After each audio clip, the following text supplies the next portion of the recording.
नमस्कार दोस्तों, स्वागत है आप सबका भविष्य कोचिंग श्री गंगानगर के यूट्यूब चैनल पर। दोस्तों, अगर आप आरपीएससी प्रोग्रामर की तैयारी कर रहे हैं, ये क्लास आपके लिए बहुत ही महत्वपूर्ण है।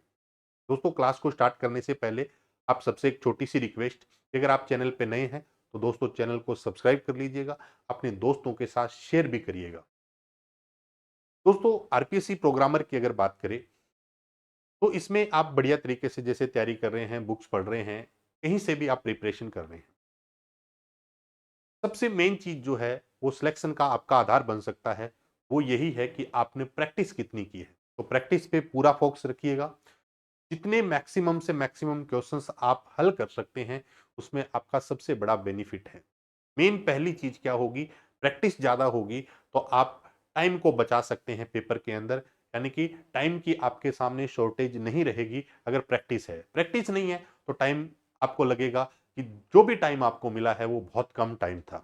इसलिए सबके लिए टाइम फिक्स है, लेकिन उसी टाइम को अगर आपको लगे कि टाइम ज्यादा पड़ा है और अभी भी टाइम मेरा पेंडिंग है और मेरा पेपर पहले हल हो चुका है, तो इसके लिए आपको क्या करनी पड़ेगी दोस्तों, प्रैक्टिस अच्छी करनी पड़ेगी।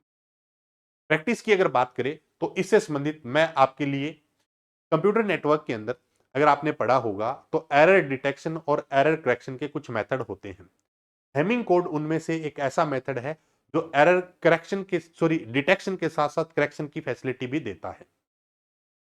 इस हेमिंग कोड पर गेट के अंदर क्वेश्चंस पूछा गया और देखते हैं वो क्वेश्चंस क्या है और उसका आंसर क्या है। पूरा विस्तार से मैं आपको ये बताऊंगा कि इसको हम कैसे हल कर सकते हैं। इससे पहले अगर आपने हेमिंग कोड नहीं पढ़ा हुआ है तो आप इसी यूट्यूब चैनल पे जाइएगा, हेमिंग कोड का वीडियो आप पहले देखिएगा। अगर हेमिंग कोड का वीडियो पूरा देखकर अगर आप इस क्वेश्चंस को हल करेंगे तो आपके लिए ये बिल्कुल ही सिंपल क्वेश्चंस हो जाएगा। अदरवाइज आपने नहीं पढ़ा हुआ है तो आपको थोड़ी प्रॉब्लम आ सकती है कुछ पॉइंट्स को समझने में, या कुछ पॉइंट्स ऐसे भी होंगे डाउट वाले कि सर ऐसा आपने कैसे कर दिया। तो मेरा मानना यही है कि अगर आप इस वीडियो को देख रहे हैं तो उससे पहले हेमिंग कोड का वीडियो आप पूरा देखना। उस पूरे वीडियो के अंदर मैंने यही बताया कि हेमिंग कोड जो है उसका जो मेथड है, इसका जो प्रोसेस है, एरर को डिटेक्ट करने का, एरर को क्रैक करने का मेथड क्या है, वो पूरा का पूरा मैंने उसमें बताया हुआ है, तो वहां से देखिएगा। और अगर आपने वो वीडियो देखा हुआ है तो इस क्वेश्चंस को आप आसानी से हल कर सकते हैं। तो गेट के अंदर ये क्वेश्चंस पूछा गया है और इस क्वेश्चंस के अंदर देखिए सबसे मेन चीज क्या है। एक छोटी सी जानकारी आपको और बता दूं क्वेश्चंस को स्टार्ट करने से पहले, ये computer network, only computer network RPSC programmer के लिए मैंने बैच स्टार्ट किया है। अभी हाल ही में ये 27 मार्च को बैच स्टार्ट हुआ, लगभग 2 से 3 क्लासेस स्टार्ट हुई है। अगर आपको लगे कि कंप्यूटर नेटवर्क के में कहीं प्रॉब्लम आ रही है तो आप कोर्स ज्वाइन भी कर सकते हैं। तो चलिए बात करते हैं आज के इस क्वेश्चन को, देखिएगा क्वेश्चन क्या है। अगर पढ़कर कुछ समझ में आ रहा है तो जवाब दीजिएगा, नहीं तो ध्यान दीजिएगा, समझिएगा ध्यान से। क्वेश्चन क्या कह रहा है, एज्यूम करना है आपने कि 12 बिट का क्या है, एक हैमिंग कोड वर्ड है। यहां ना कुछ दो शब्द यूज किए जाते हैं कंप्यूटर नेटवर्क में। एरर अगर बात करें किसकी, डिटेक्शन की और एरर करेक्शन की, तो एक शब्द बड़ा ही फेमस है, कोड वर्ड। क्या है, कोड वर्ड। और एक शब्द क्या होता है, डेटा वर्ड। क्या होता है, डेटा वर्ड। कोड वर्ड का मतलब क्या होता है, यहां पर जो भी आप डेटा भेज रहे हो उसके साथ अगर कोई एक्स्ट्रा बिट भेज रहे हो एरर को डिटेक्ट करने के लिए और एरर को करेक्ट करने के लिए, तो डेटा के साथ ऐड किया गया जितना भी एक्स्ट्रा बिट्स है उस पूरे पार्ट को हम कोड वर्ड कहते हैं। डेटा वर्ड का मतलब आपका जो ओरिजिनल डेटा होता है उसको हम डेटा वर्ड कहते हैं। लेकिन इसने पूरे 12 बिट में आपको कोड वर्ड कहा है। इस कोड वर्ड की अगर बात आए तो इसमें आपका डेटा भी है और एक्स्ट्रा बिट्स भी है। और उसमें बात कह रहा है कि 8 बिट तो आपका इसमें क्या है, डेटा है, और 4 इसमें चेक बिट्स है। 4 इसमें क्या है, चेक बिट्स है। तो इसने कहा कि मुझे 8 बिट भेजने हैं, 8 बिट के साथ मैंने 4 एक्स्ट्रा बिट ऐड किए हैं ताकि अगर मेरे कोई डेटा के अंदर एरर हो तो हम पता लगा सका कि एरर क्या है और उसे हम करेक्ट भी कर सके। इसलिए ये टोटल जो डेटा जा रहा है ये 12 बिट का एक कोड वर्ड है। इस 12 बिट के कोड वर्ड में इन्होंने कुछ डेटा बिट्स भी दे रखे हैं और हमें चेक बिट्स भी दे रखे हैं। अब चेक बिट की पोजीशन क्या होती है, ये 2 की पावर में होती है। ये मैंने लास्ट वीडियो में, हेमिंग कोड वाले वीडियो में पूरा बताया हुआ है कि इनकी पोजीशन कैसे कैसे होती है। अगर मान लो ऐसा सवाल आपके सामने आता है और आप देखकर इसमें लगता है कि इसमें अपने कैसे हल करें, तो इस सवाल में कुछ भी नहीं है ऐसा। अगर आपने हेमिंग कोड अच्छी तरीके से समझा हुआ है तो ये सवाल आप आसानी से हल कर सकते हैं। लेकिन मैं यहाँ आपको एक एक स्टेप बताऊंगा ताकि किसी स्टूडेंट ने नहीं भी पढ़ा होगा तो उसके लिए आसान हो जाए।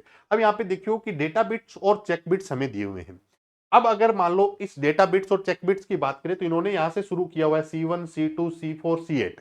सी का मतलब यहाँ चेक लिया हुआ है, डी का मतलब यहाँ डेटा बिट्स लिया हुआ है। ये डिनोटेड सिंबल होते हैं, कुछ भी हो सकता है, D1 हो सकता है, C1 हो सकता है, कुछ भी हो सकता है, P हो सकता है। इस पे अपने को नहीं जाना, मेन ये है कि इनकी पोजीशन क्या है, पहले C1 C2 C4 और C8।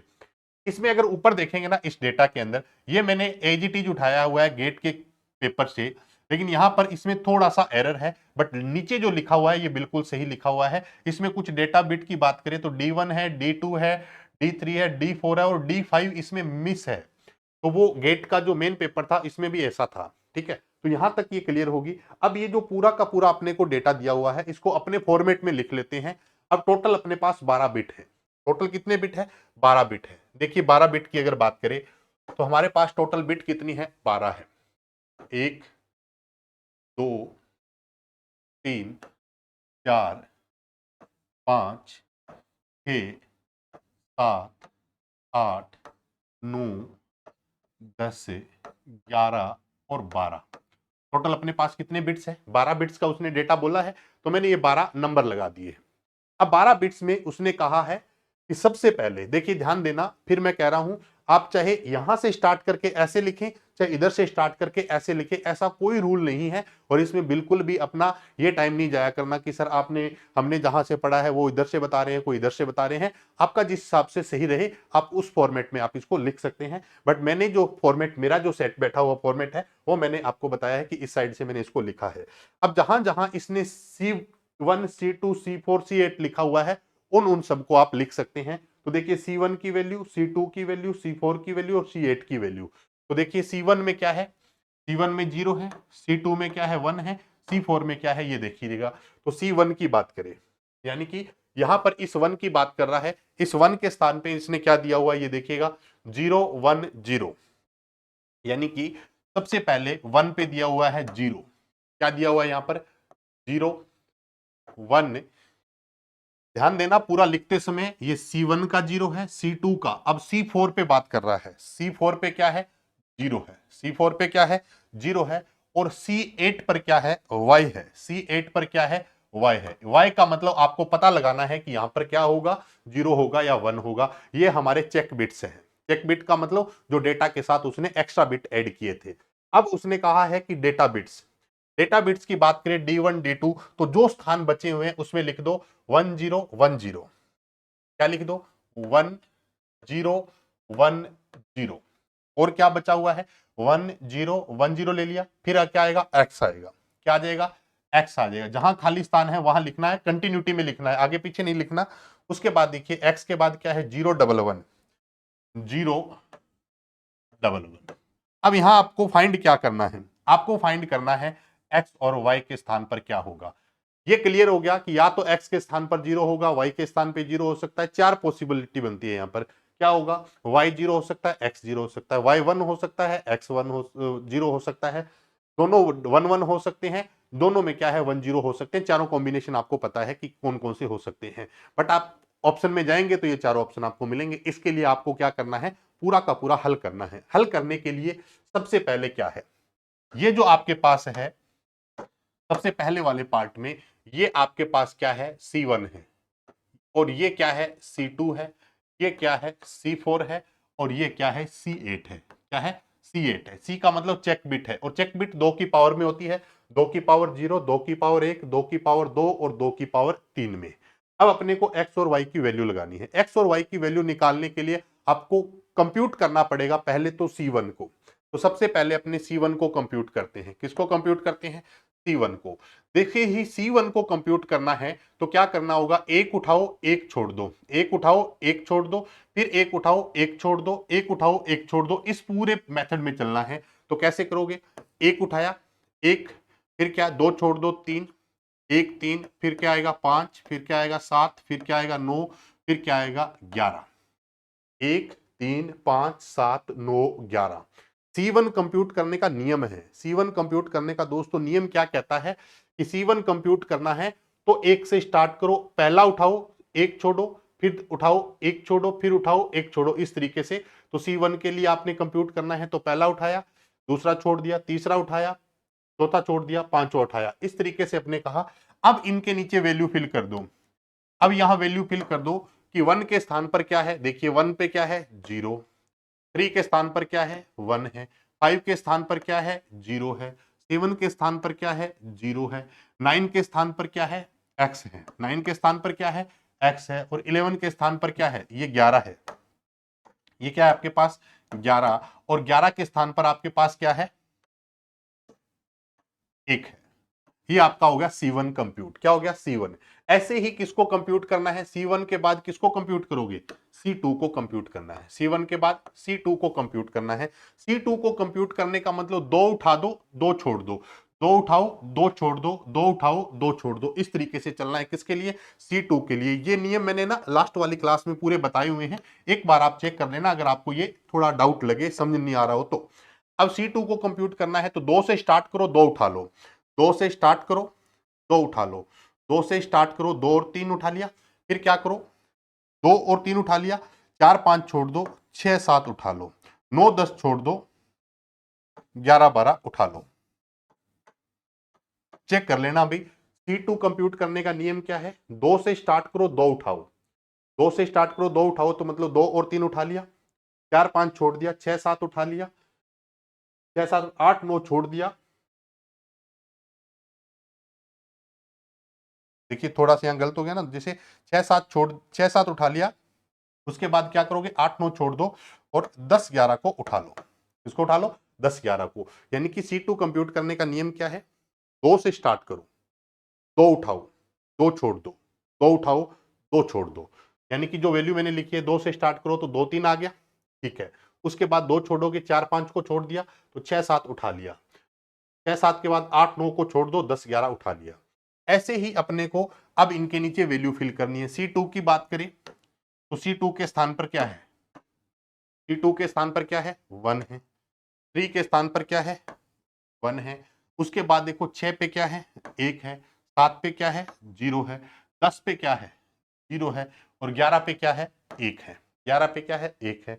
अब आपको कंप्यूट करना है किसको, किसको कंप्यूट करना है C3 को, किसको कंप्यूट करना है C4 को, 3 नहीं है, C4 को कंप्यूट करना है। C4 को कंप्यूट करने का मतलब 4 उठाओ 4 छोड़ दो, 4 उठाओगे तो किसको उठाओगे 4 5 6 7 8 9 10 11 को छोड़ दो और किसको उठा लो 12 को। छोड़ना किसी को नहीं है, जो जो इस कंडीशन में आ रहा है उसको उठाना है। अब देखो 4 पे क्या है, 4 पे क्या है 0, 5 पे क्या है 0, 6 पे क्या है 1, 7 पे क्या है 0, और 12 पे क्या है 1 है, 12 पे क्या है 1 है।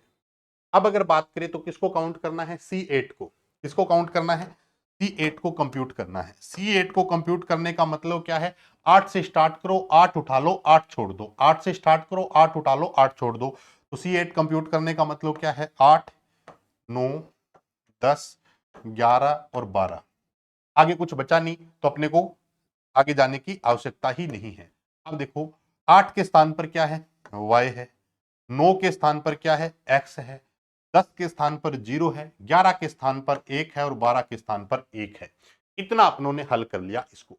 यानी कहने का मतलब मैंने C1 की वैल्यू निकाल ली, C2 की निकाल ली, C4 की निकाल ली और C8 की निकाल ली।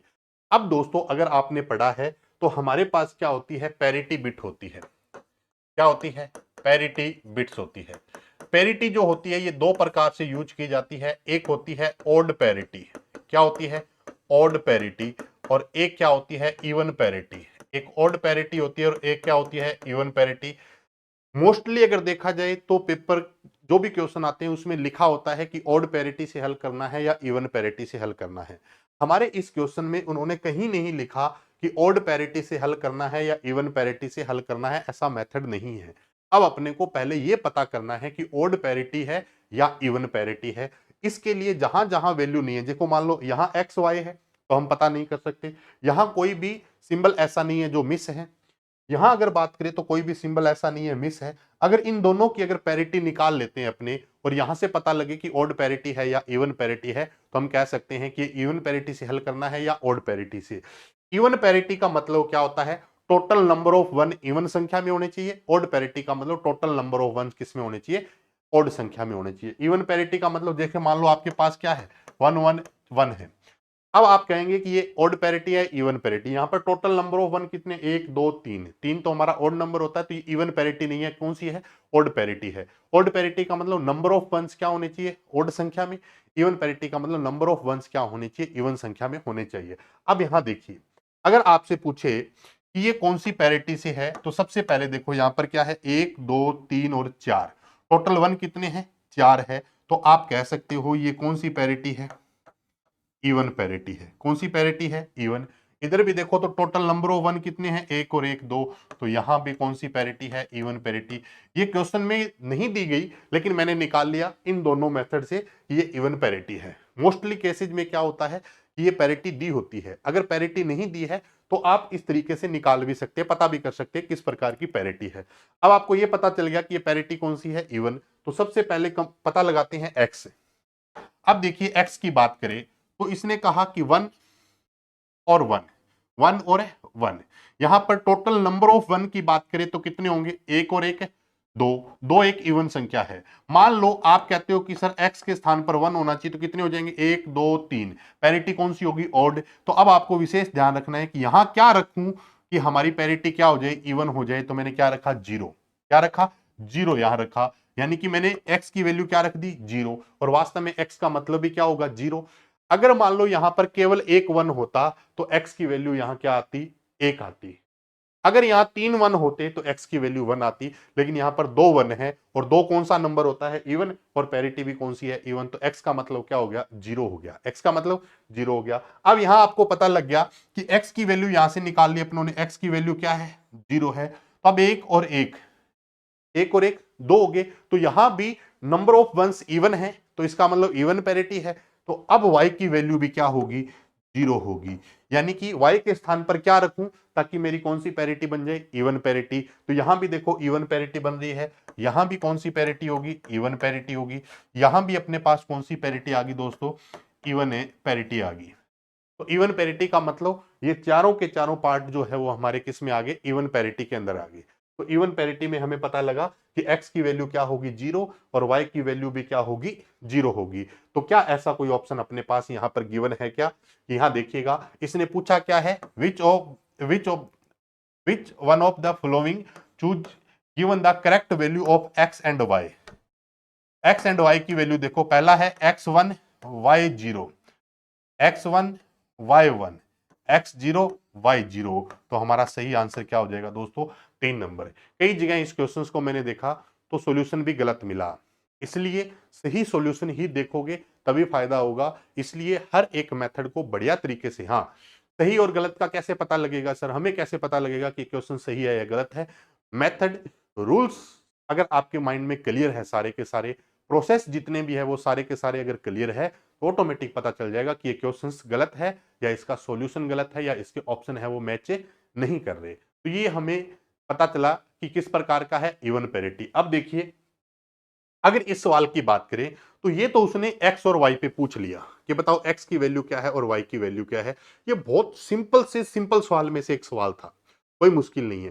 प्रॉब्लम कहां आती है कि जब आपको कोई डेटा वर्ड और कोड वर्ड उसने दिया, रिसीवर साइड उसने कहा कि एक बिट की एरर है, रिसीवर साइड उसने कहा एक बिट की एरर है, उस बिट को पता लगाना हो या उस एरर का पता लगाना हो तो वो थोड़ा सा क्या हो जाता है, मेथड अलग हो जाता है। लेकिन अब जिस सवाल की जो रिक्वायरमेंट थी वो मैंने आपको पूरी बता दी है कि अगर ऐसा कोई सवाल आपके सामने हैमिंग कोड से संबंधित आए तो आप उस सवाल को आसानी से हल कर सकते हैं। कि सर आप कहेंगे कि सर आपको सवाल हल करने में 15 से 20 मिनट लगे, क्यों लगे, क्योंकि मैंने आपको इसको समझाया है। अदरवाइज आप डायरेक्ट इन वैल्यूज को कंप्यूट, ये जो मैंने लिखा है ना C1 C2 ऐसा कुछ करने की जरूरत नहीं है। मैं कहता हूं कि प्रैक्टिस जितनी फास्ट होगी उसमें से सारे के सारे जो मेन जैसे मान लो इसको कर रहे हो आप, तो बहुत सारे ऐसे जो अनावश्यक मैंने स्टेप फॉलो किए हैं केवल समझाने के पर्पज से, तो आप डायरेक्ट भी इसको हल कर सकते हैं दोस्तों, अगर प्रैक्टिस अच्छी है। सर प्रैक्टिस की अगर बात करें तो आप पहले वीडियो देख लेना, उसको पूरा वीडियो देखने के बाद आप इस क्वेश्चंस को हल करेंगे तो आपको लगेगा कि सर बिल्कुल ही सवाल सिंपल था। बट यहां अगर देखें ना इस चीज को, तो यहां लगता है कि पता नहीं इसका मतलब क्या होगा, हम कैसे हल करेंगे। तो ये लेटेस्ट शायद मुझे नहीं पता कि 2022-23 के अंदर ही ये कोई क्वेश्चंस गेट में पूछा गया था, तारीख मुझे नहीं, ईयर मुझे नहीं ध्यान है, बट ये गेट के अंदर था, मेरे सामने क्वेश्चन आया तो मैंने कहा मैं आपसे डिस्कस करता हूं। तो इसलिए इस क्वेश्चंस को आप एक बार दो बार, और अगर आप अपनी नोटबुक में भी लिखना इसको और प्रैक्टिस करना, ये ऑटोमेटिक क्या हो जाएगा, आपके लिए आसान हो जाएगा। और इसके जो नियम हैं वो सारे के सारे हैं। कोशिश मेरी ये है कि इसी वीडियो के जो उसके साथ मैं अटैच कर देता हूं, जो वीडियो रहेगा लिंक कर देता हूं, तो आप उस वीडियो को भी देख लेना, अदरवाइज आप डायरेक्ट चैनल पे जाके भी उस हेमिंग कोड वाले वीडियो को देख सकते हैं। तो ये था दोस्तों गेट से संबंधित क्वेश्चंस। अगर आपको ये चीजें अच्छी लगती है तो आप कमेंट करके बताना किस तरीके के क्वेश्चंस आपको लगे कि सर और भी हल करवाए जाए।